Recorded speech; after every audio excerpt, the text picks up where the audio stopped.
Ассалаумағалейкум достар, қалдарың қалай? Бүгін осындай логотип жасаймыз. Бұл логотип жасау үшін осылай квадратты қойып жібереміз. Қара түсті таңдаймыз. Окей, Ctrl-D дейміз да. Бұны негізі сәл астқа бүйтіп қойып жібереміз. Окей. Осылай Alt кнопкасы ұстап тұрып көшіреміз. Окей. И сосын мына жерге осылай біз осылай жасап жүрсек болады.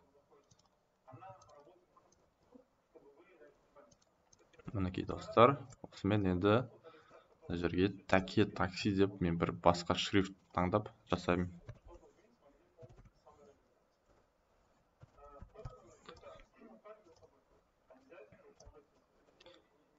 Шрифт таңдаймыз.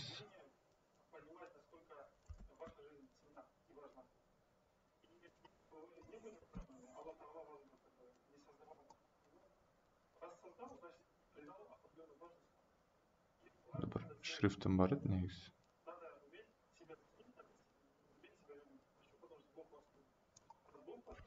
Мінекей достар, осы шрифт мен іздеген.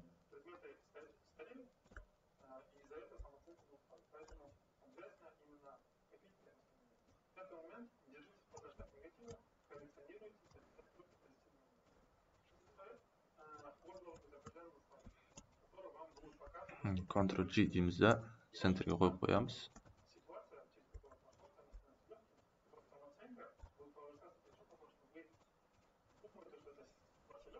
M кнопкасы тауып бүйтіп көшіреміз. Артқы фонға осылай қойып жібереміз. Достар, осымен логотип жұмысы дайын болды. Сіздерге пайдалы болсам, лайк басып тіркелуді ұмытпаңыз. Егер де логотип керек болса, маған жазыңыздар, ақылы түрде жасап береміз. Жарайды, жақсы сау болыңыздар.